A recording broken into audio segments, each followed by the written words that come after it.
বিএনপিকে ১৭ বছরের একটি ব্যর্থ দল বলে মন্তব্য করেছেন বহিষ্কৃত সাবেক বিএনপি নেত্রী ও সংসদ সদস্য ব্যারিস্টার রুমিন ফারহানা। শুধু তাই নয়, দলটির সিনিয়র নেতাদের বিরুদ্ধেও গুরুতর অভিযোগ তুলে ক্ষোভ প্রকাশ করেন সাবেক এই বিএনপি নেত্রী। রুমিন ফারহানা খুবই বিএনপির জন্য খুবই বিব্রতকর একটা মন্তব্য করেছেন এবং বিএনপিকে ব্যর্থ দল হিসেবে তিনি ঘোষণা করেছেন। এদিকে অবশেষে প্রকাশ হয়েছে রুমিন ফারহানার সংসদ বক্তব্য। 5 মিনিট বক্তব্য দিয়ে তারেক রহমান বিএনপি দল সবার কুকর্ম প্রকাশে এনেছিল। প্রথমেই যেই ভিডিও ক্লিপগুলো আপনারা দেখেছেন সেগুলোর সম্পূর্ণ ভিডিও আপনাদেরকে দেখাবো। তার আগে ছোট করে একটি অনুরোধ, আপনারা যদি এই ধরনের রাজনৈতিক ভিডিওগুলো দেখতে পছন্দ করে থাকেন অবশ্যই চ্যানেলটি সাবস্ক্রাইব করে বেল আইকনটি অল করে দিবেন। চলুন দর্শক, একটি লাইক দিয়ে একে একে সেই ভিডিওগুলো দেখে আসি। ত্রয়োদশ জাতীয় সংসদ নির্বাচনে স্বতন্ত্র প্রার্থী হয়ে নির্বাচিত হন রুমিন ফারহানা। বিএনপির সাবেক আন্তর্জাতিক বিষয়ক এই সহ সম্পাদক এবার একটি বেসরকারি টেলিভিশনে দেওয়া এক সাক্ষাৎকারে তার সাবেক দলকে নিয়ে করেছেন বিস্ফোরক মন্তব্য।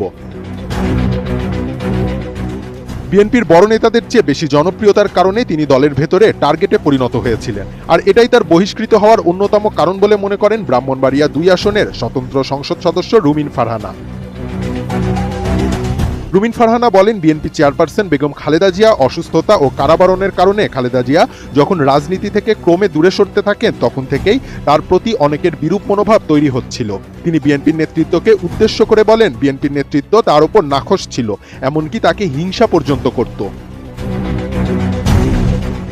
তবে তিনি জানিয়েছেন বহিষ্কারের পর নিজেকে মানসিকভাবে হালকা অনুভব করছেন। তিনি বলেন, দীর্ঘ 17 বছর ধরে একটি ব্যর্থ দলকে ডিফেন্ড করার যে চাপ তার উপর ছিল তা থেকে তিনি আজ মুক্তি পেয়েছেন। এছাড়া তিনি অভিযোগ করেন, শুধু রাজনৈতিক প্রতিপক্ষই নয়, দলের ভেতরের একটি অংশও তাকে নানাভাবে হেনস্থা করেছে। বিএনপির সাবেক এই নেত্রী বলেন, অনলাইনে বড় নেতাদের খুশি করতে কিছু লোক তাকে তাচ্ছিল্য ও অপমান করত। এমনকি আওয়ামী লীগের লোকজনের পাশাপাশি বিএনপির ভেতরের অনলাইন গ্রুপের আক্রমণেরও শিকার হয়েছেন তিনি। সবশেষে তিনি বলেন, এই দল থেকে বের হয়ে তিনি যেন সেই চাপ ও হেনস্থা থেকে মুক্তি পেয়েছেন। এর আগে বিএনপি চেয়ারপারসন খালেদা জিয়া 2025 সালের 30 ডিসেম্বর চিকিৎসাধীন অবস্থায় মারা যান।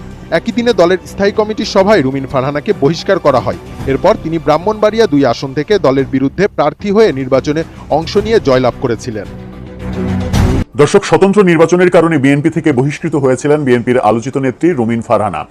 বহিষ্কৃত হওয়ার পরে তিনি স্বতন্ত্র নির্বাচন করলেন এবং বিজয় লাভ করলেন। প্রত্যাশিত ছিল তার বিজয় এবং আমরা নির্বাচনের আগেই বলেছিলাম যে রুমিন ফারহানাকে হারানো বিএনপির জোটের ওই প্রার্থীর পক্ষে সম্ভব হবে না। সেটাই হয়েছে, রুমিন ফারহানা বিজয়ী হয়েছেন। রুমিন ফারহানা সহ অন্যান্য বহিষ্কৃত নেতা যারা বিজয়ী হয়েছেন, সম্ভবত 8 জন, তারা আবার বিএনপিতে ফিরবেন কি ফিরবেন না, ফিরতে চান, এরকম নানা খবর আমরা গণমাধ্যমে দেখছি। এরই মাঝে রুমিন ফারহানা খুবই বিএনপির জন্য খুবই বিব্রতকর একটা মন্তব্য করেছেন এবং বিএনপিকে ব্যর্থ দল হিসেবে তিনি ঘোষণা করেছেন। বলেছেন, বিএনপি আওয়ামী লীগের শাসন আমলের যে চিত্র, সেই চিত্রগুলো তুলে ধরেছেন তিনি। তুলে ধরে বিএনপিকে ব্যর্থ দল হিসেবে সংজ্ঞায়িত করার চেষ্টা করেছেন।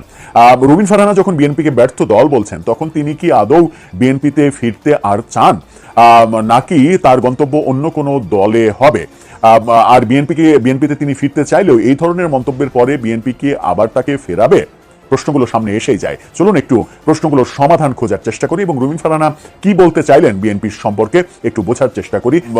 এটার পরে বিএনপির সম্ভবত তার উপরে এত বেশি গোস্বা করবে যে তাকে বিএনপিতে ফেরানোর একটা চেষ্টা থাকলেও সেটা বোধহয় ভেস্তে যাবে। ইত্তেফাকের শিরোনামটা দেখে নিন। সেখানে বলা হচ্ছে, দীর্ঘ 17 বছর ধরে একটি ব্যর্থ দলকে ডিফেন্ড করার চাপ থেকে মুক্তি পেয়েছে রুমিন ফারহানা।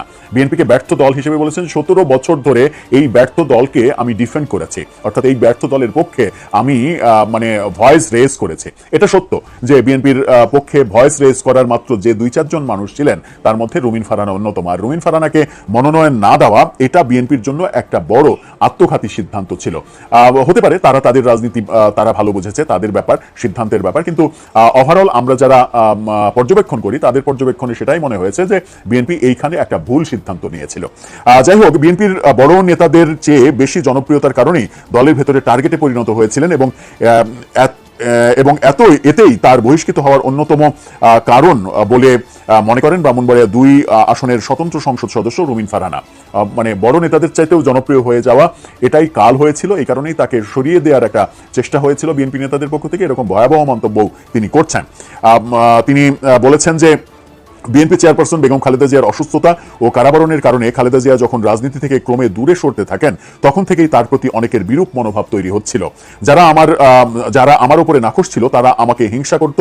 মূলত পদধারী বড় নেতাদের চেয়ে আমার জনপ্রিয়তা বেশি হওয়ায় আমি টার্গেটে পরিণত হই, এমনটাও তিনি বলেছেন। বহিষ্কারের পর নিজেকে মানসিকভাবে হালকা অনুভব করেছেন জানিয়ে রুমিন ফারহানা বলেছেন, দীর্ঘ 17 বছর ধরে একটি ব্যর্থ দলকে ডিফেন্ড করার যে চাপ ছিল তা থেকে মুক্তি পেয়েছে। বিভিন্ন নির্বাচনের সময় টক শোতে উপস্থাপকরা মুস্কি হেসে প্রশ্ন করতেন, এবার কি করবেন? এই চাপ বহন করা মোটেও সহজ ছিল না। এছাড়া তিনি অভিযোগ করেন, শুধু রাজনৈতিক প্রতিপক্ষই নয়, দলের ভেতরের একটি অংশও তাকে নানাভাবে হেনস্থা করেছে। অনলাইনে বড় নেতাদের খুশি করতে কিছু লোক আমাকে তাচ্ছিল্য ও অপমান করত। আওয়ামী লীগের লোকজনের পাশাপাশি বিএনপির ভেতরের অনলাইন গ্রুপের আক্রমণের শিকারও হয়েছি, এমন দাবিও তিনি করেছেন। তিনি আরো বলেছেন, এই দল থেকে বের হয়ে আজ আমি যেন সেই চাপ ও হেনস্থা মুক্ত হতে পেরেছি। বিএনপি চেয়ারপারসন বেগম খালেদা জিয়া 2025 সালের গত বছরের 30 ডিসেম্বর চিকিৎসাধীন অবস্থায় মারা যান। সেদিনই রুমিন ফারহানাকে বহিষ্কার করা হয়েছিল এবং তারপরে রুমিন ফারহানা বলেছিলেন যে বিএনপি চেয়ারপারসন বেগম খালেদা জিয়া আমাকে দলে এনেছিলেন, তারও মৃত্যু হলো, আমারও দল থেকে মৃত্যু হলো, একই দিনে দুইটা মৃত্যু হলো, এরকম আবেগঘন কথা বলেছিলেন। কিন্তু রুমিন ফারহানা দলের অভ্যন্তরের ষড়যন্ত্রের এই কথাটা প্রথমবারের মতো বলে ফেললেন। দলের অভ্যন্তরে সত্যিই কি তাকে নিয়ে ষড়যন্ত্র হয়েছিল এবং অনেক তারকা নেতা তারা কি মনে করছিলেন যে তাদের চাইতে রুমিন ফারহানা অনেক বেশি হাই ভোল্টেজ ফিগারে পরিণত হচ্ছে, অনেক বেশি জনপ্রিয়তা তৈরি হচ্ছে, এই কারণে তাকে সরিয়ে দেওয়াটা তাদের জন্য একটা বড় ব্যাপার হয়ে দাঁড়াচ্ছিল, এই কারণে কি তাকে সরিয়ে দেয়া? আর বিএনপিকে যে তিনি ব্যর্থ দল বলছেন, যে 17 বছর আওয়ামী লীগের সময়ে বিএনপি আসলে কিছুই করতে পারেনি, ব্যর্থ দল, সেই ব্যর্থ দলকে তিনি ডিফেন্ড করেছেন, তার পক্ষে, ব্যর্থ দলের পক্ষে ভয়েস রেজ করেছেন। আমি ব্যর্থ দল সরাসরি বলতে চাই না, কিন্তু বিএনপির পক্ষে যে ভয়েস রেজ করেছেন রুমিন ফারহানা, সেই কৃতজ্ঞতা প্রকাশটা বিএনপি করেনি, এই ব্যাপারটুকুতে আমি একমত। আবার এই অংশটুকুতেও একমত যে আওয়ামী লীগের 15.5 বছরে বিএনপি অনেক সুযোগ পেয়েছে, এমনকি সরকার ফেলে দেওয়ার সুযোগও তারা পেয়েছে, কিন্তু সেই সুযোগগুলোকে তারা কাজে লাগাতে পারেনি বলেই তাদেরকে দীর্ঘ সময় অপেক্ষা করতে হয়েছে। অনেকে বলেন যে বিএনপির 15.5 বছরের বিরোধী দলে, 17 বছর তো সব মিলিয়ে, আওয়ামী লীগের 15.5 বছরে যদি বিএনপির বিরোধী দল না থাকতো, যদি রিভার্সটা হতো, বিএনপি ক্ষমতায় থাকতো আর আওয়ামী লীগ বিরোধী দলে থাকতো, তাহলে বিএনপি 15.5 বছর ক্ষমতায় থাকতে পারতো না, 5 বছরেই তাদের পতন ঘটতো, যেটা আওয়ামী লীগ সরকার এত বেশি সুযোগ দিয়েছে। আওয়ামী লীগ সরকার সুযোগ, তাদের দেয়া সুযোগগুলোকে বিএনপি কোনোভাবেই কাজে লাগাতে পারেনি, সেখানে বিএনপির রাজনৈতিক দুর্বলতা দেখা গেছে। সেই দুর্বলতাটা হয়তো তারা এখন কাটিয়ে উঠছে। তারেক রহমানের দেশে প্রত্যাবর্তন একটা অন্যতম শক্তি তাদের জন্য। এখন দেখার বিষয় তারা কতটা সবল হয়ে রাষ্ট্র পরিচালনা করে, আর রুমিন ফারহানারা আদৌ দলে ফিরতে আর পারেন কিনা।